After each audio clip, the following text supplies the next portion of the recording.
बेंगलुरु में आज से सेमिकॉन इंडिया सम्मेलन 2022 का आगाज। प्रधानमंत्री नरेंद्र मोदी ने किया उद्घाटन।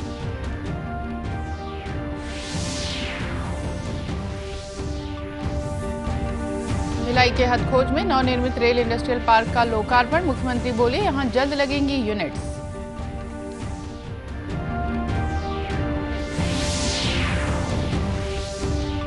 कोरिया जिला मुख्यालय बैकुंठपुर में नवीन जिला अस्पताल और मातृ शिशु अस्पताल का शिलान्यास।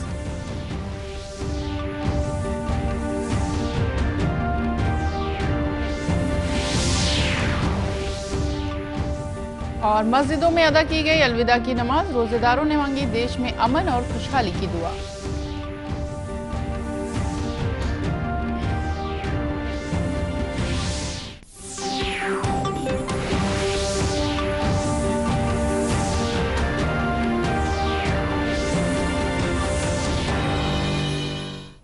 नमस्कार, आप देख रहे हैं दूरदर्शन समाचार। मैं हूं रेहाना। अब समाचार विस्तार से। प्रधानमंत्री नरेंद्र मोदी ने आज वीडियो कॉन्फ्रेंस के माध्यम से सेमिकॉन इंडिया सम्मेलन 2022 का शुभारंभ किया। प्रधानमंत्री श्री मोदी ने इस अवसर पर दुनिया में सेमीकंडक्टर्स की महत्वपूर्ण भूमिका का उल्लेख किया और कहा कि हम सबका उद्देश्य भारत को वैश्विक सेमीकंडक्टर आपूर्ति श्रृंखला में प्रमुख भागीदारी में से एक बनाना है। उन्होंने कहा कि भारत आधुनिक प्रौद्योगिकी, उच्च गुणवत्ता और विश्वसनीयता के सिद्धांत पर इस दिशा में काम करना चाहता है।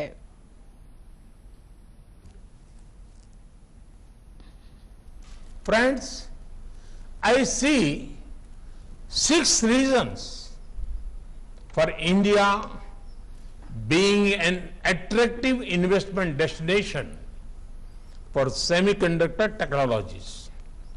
First, we are building the digital infrastructure to connect over 1.3 billion Indians. You have all heard of India's financial inclusion, banking, and digital payment revolution. UPI is the world's most efficient payment infrastructure today. We are using digital technology to transform lives in all sectors of governance, from health and welfare to inclusion and empowerment. Semicon India सम्मेलन 2022 का 3 दिवसीय आयोजन बेंगलुरु में किया जा रहा है। मुख्यमंत्री भूपेश बघेल ने कल दुर्ग जिले के औद्योगिक क्षेत्र भिलाई स्थित हथखोज में नवनिर्मित रेल इंडस्ट्रियल पार्क एवं भारी एवं हल्का औद्योगिक क्षेत्र भिलाई में निर्मित अधोसंरचनाओं का लोकार्पण किया। इस अवसर पर उन्होंने कहा कि पहले जब औद्योगिक क्षेत्र बनते थे तब मौलिक सुविधाओं का अभाव होता था और इसके लिए काफी कोशिश करनी होती थी। आज रेल पार्क की अधोसंरचना देखी, सारी सुविधाएं यहाँ मौजूद है और जल्द ही यूनिट्स लग जाएंगी। मुख्यमंत्री ने अपने संबोधन में कहा कि विभिन्न उद्योगों के माध्यम से प्रदेश में 19,550 करोड़ रुपए का निवेश किया गया है, जिसके माध्यम से 33,000 लोगों को रोजगार मिला है। उन्होंने बताया कि प्रदेश में औद्योगिक परिदृश्य को बेहतर करने की दिशा में सरकार निरंतर कार्य कर रही है। सरकार ने अब तक 167 MOU किए हैं। इनके माध्यम से 78,000 करोड़ रुपए का निवेश प्रदेश में प्रस्तावित है। इनमें 90 इकाइयों को लगाने की प्रक्रिया भी आरंभ हो गई है। मुख्यमंत्री भूपेश बघेल ने आज कोरिया जिला मुख्यालय बैकुंठपुर में नवीन जिला अस्पताल और मातृ शिशु अस्पताल का वर्चुअल शिलान्यास किया। शिलान्यास समारोह में मुख्यमंत्री भूपेश बघेल, गृह मंत्री ताम्रध्वज साहू, विधायक गुलाब कमरो और UD मिंज मुख्यमंत्री निवास से वीडियो कॉन्फ्रेंसिंग के जरिए शामिल हुए थे। वहीं विधानसभा अध्यक्ष डॉक्टर चरणदास महंत, सांसद ज्योत्सना महंत, स्वास्थ्य मंत्री TS सिंहदेव और स्थानीय विधायक अंबिका सिंहदेव भी आयोजन में शामिल हुए। स्थानीय विधायक अंबिका सिंहदेव ने बताया कि इस अस्पताल के बन जाने से क्षेत्र के लोगों को बड़ी राहत मिलेगी।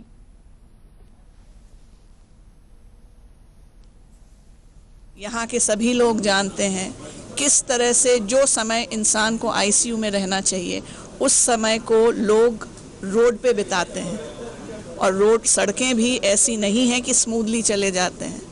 बहुत से लोग अंबिकापुर, रायपुर पहुँचते पहुँचते दम तोड़ देते हैं। हमारे यहाँ की हॉस्पिटल की बिल्डिंग जो है वो भी जितना भी सुधार करें, बहुत पुरानी बिल्डिंग है, बहुत पुरानी बिल्डिंग है और वो एक जिला अस्पताल के लिए सही नहीं है। बाहर से आए हुए डॉक्टर्स को भी यहाँ पे काम करने में जो सुविधाएं चाहिए वो नहीं रहती हैं। ये एक और कारण है कि यहाँ से कई सारे डॉक्टर्स जिनका यहाँ पे ट्रांसफ़र होता है वापस अपना ट्रांसफ़र करा के यहाँ से चले जाते हैं। तो आज ये हमारे कोरिया ज़िले के लिए बहुत बड़ा दिन है।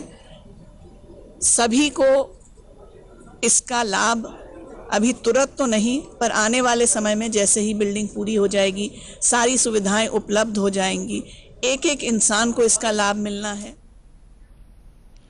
बैकुंठपुर के कंचनपुर में 200 बिस्तर के जिला अस्पताल का निर्माण 35 करोड़ रुपए की लागत से होना है। वहीं 50 बिस्तर के मातृ शिशु अस्पताल के निर्माण पर 9 करोड़ रुपए की लागत प्रस्तावित है। बीते एक सप्ताह से छत्तीसगढ़ में कोरोना संक्रमण की रफ्तार बढ़ी है। स्वास्थ्य विभाग के मुताबिक कल 4,977 नमूनों की जांच के बाद 6 लोग कोरोना संक्रमित पाए गए।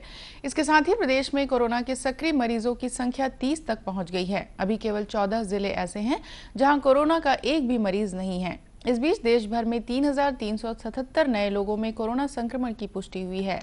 इस समय देश भर में संक्रमित लोगों की संख्या 17,801 तक पहुंच गई है। इधर कोरोना संक्रमण की रोकथाम के लिए देशव्यापी टीकाकरण अभियान जारी है। केंद्रीय स्वास्थ्य मंत्रालय का कहना है कि अब तक इस अभियान के तहत देश भर में 188 करोड़ 65 लाख से अधिक टीके लगाए जा चुके हैं। 22,80,000 से अधिक टीके कल ही लगाए गए हैं। भारतीय खाद्य निगम अब स्कूली बच्चों के मध्याह्न भोजन और आंगनबाड़ी केंद्रों में फोर्टिफाइड चावल का वितरण कर रहा है। पोषक तत्वों से भरपूर इस चावल का वितरण छत्तीसगढ़ के अलावा 4 दूसरे राज्यों में भी किया जाना है। भारतीय खाद्य निगम के महाप्रबंधक राजेश कुमार ने बताया कि कर्नाटक, महाराष्ट्र, झारखंड, बिहार में लगभग 11 लाख मीट्रिक टन फोर्टिफाइड खाद्यान्न की सप्लाई की जानी है।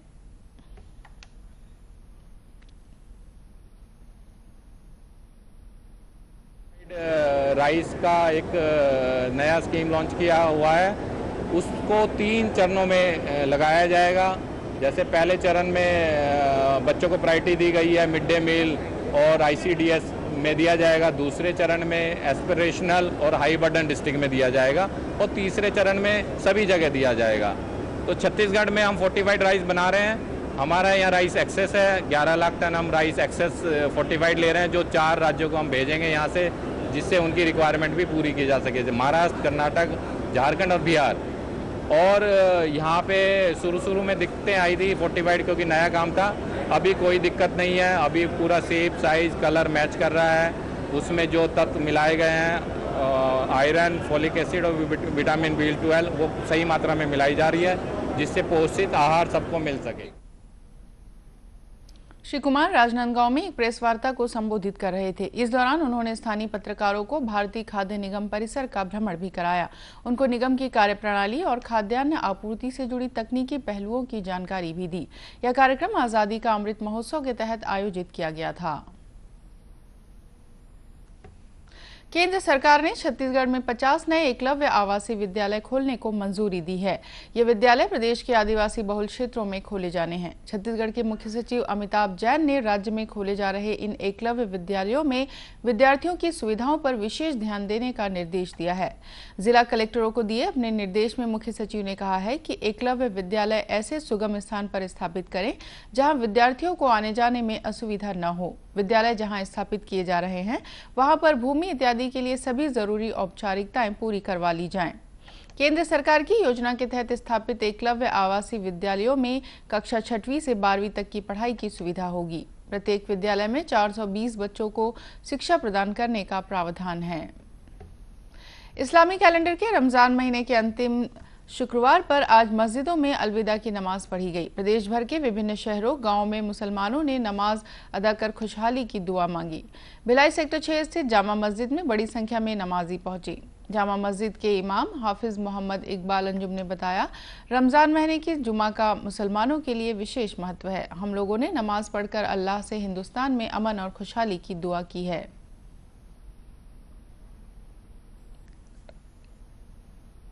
आज तो सबसे पहली बात कि अल्हम्दुलिल्लाह जुमा है, और जुमा नॉर्मली तौर पे भी जो है मुसलमानों के लिए हफ्ते की ईद होती है, और साथ ही साथ 27 रमज़ान है, और उसके साथ साथ ये कि कदर वाली रात की सुबह है। तो हर लिहाज से आज का दिन हमारे लिए, हम मुसलमानों के लिए, सारे मुसलमानों के लिए ख़ास दिन है, इसकी अहमियत है। और इस दिन में बंदे को एक उम्मीद रहती है कि बंदा अल्लाह पाक से तौबा करता है और अपनी माफ़ी मांगता है, और इस दिन में बंदे की दुआएं कबूल होती हैं। तो अल्हम्दुलिल्लाह आज जो है अपने मुल्क के लिए दुआ की गई और आज अपने मुल्क हिंदुस्तान में तरक्की हो, हमारा मुल्क हिंदुस्तान अमन व शांति का गहवारा बने और सारे लोग आपस में मिलजुल कर रहें, इस तरह की दुआएं की गई। इससे पहले शब कद्र की रात को कल रोजेदारों ने देर तक प्रार्थना नेमी गुजारी। इस दौरान मस्जिदों को विशेष तौर पर सजाया गया था। छत्तीसगढ़ का अधिकांश इलाका भीषण गर्मी और लू की चपेट में है। आज राजधानी रायपुर का अधिकतम तापमान 44.5 डिग्री सेल्सियस तक पहुंच गया। बिलासपुर में तापमान 44.6 डिग्री सेल्सियस तक पहुंचा। प्रदेश के रायपुर, दुर्ग, बिलासपुर और सरगुजा संभागों के कई हिस्सों में लू के थपेड़े महसूस किए गए। इसकी वजह से जनजीवन पर प्रभाव पड़ रहा है। इन जिलों में कल भी लू जैसी स्थिति बनी रहने की संभावना जताई गई है। मौसम विभाग के मुताबिक मध्य प्रदेश से दक्षिण अंदरूनी कर्नाटक तक एक द्रोणिका बनी हुई है। वहीं प्रदेश के मध्य और उत्तर भाग में उत्तर से गर्म और शुष्क हवा आ रही है, जबकि दक्षिण भाग में अपेक्षाकृत ठंडी और नमी युक्त हवा का आगमन लगातार जारी है। इसकी वजह से कल 1-2 स्थानों पर हल्की वर्षा होने अथवा गरज चमक के साथ छींटे पड़ने की संभावना है। अब कुछ खबरें जिलों से।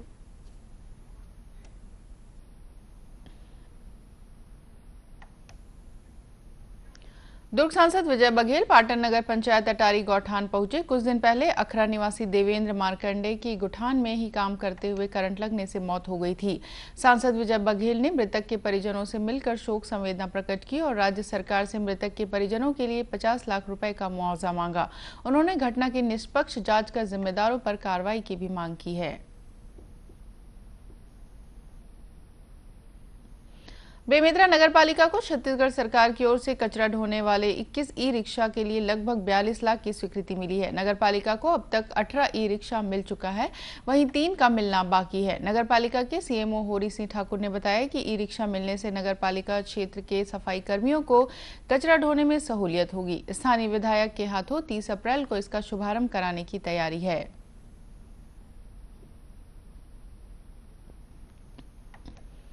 कांकेर के कोयलीबेड़ा विकासखंड के नक्सल प्रभावित गांव इरपानार में आज जन चौपाल का आयोजन हुआ। क्षेत्रीय विधायक अनूप नाग, कलेक्टर चंदन कुमार और पुलिस अधीक्षक शलभ कुमार सिन्हा ने चौपाल में बैठकर ग्रामीणों की समस्याएं सुनी। इस दौरान ग्रामीणों की ओर से 181 आवेदन आए।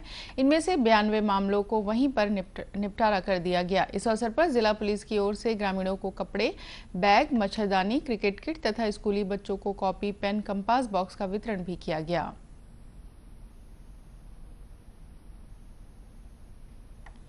राज्य महिला आयोग की अध्यक्ष किरणमयी नायक ने आज राजनांदगांव के जिला पंचायत सभागार में महिला उत्पीड़न से जुड़ी शिकायतों की सुनवाई की। इसमें 17 मामले आयोग के समक्ष रखे गए थे।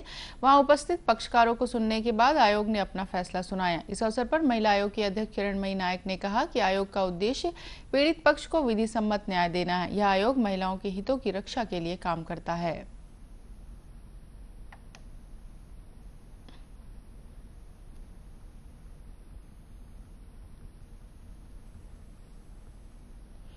कबीरधाम जिले के पंडरिया में 9 हाथियों के दल ने दस्तक दी है। सूचना के बाद वैन अमला चौकन्ना हो गया है। हाथियों से अभी किसी तरह के नुकसान की सूचना नहीं है। वन विभाग की टीम इन पर नजर रखे हुए है। पंडरिया में हाथियों की पहली बार आमद नवंबर 2015 में हुई थी। उसके बाद से हर साल हाथी यहां पहुंच रहे हैं। इसकी वजह से आसपास के गांव में दहशत का माहौल है। जानकारों का कहना है कि गन्ना और महुआ हाथियों का पसंदीदा भोजन है, जो इस क्षेत्र में पर्याप्त मात्रा में उपलब्ध है। इसकी वजह से हाथी इस तरफ आ रहे हैं। और अंत में मुख्य समाचार एक बार फिर।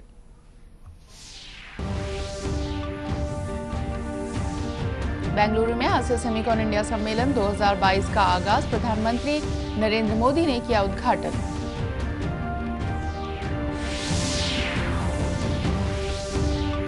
भिलाई के हथखोज में नवनिर्मित रेल इंडस्ट्रियल पार्क का लोकार्पण। मुख्यमंत्री बोले, यहां जल्द लगेंगी यूनिट्स।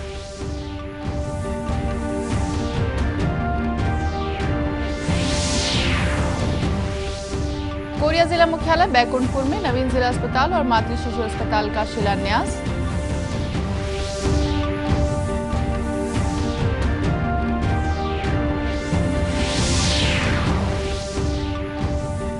और मस्जिदों में अदा की गई अलविदा की नमाज। रोजेदारों ने मांगी देश में अमन और खुशहाली की दुआ।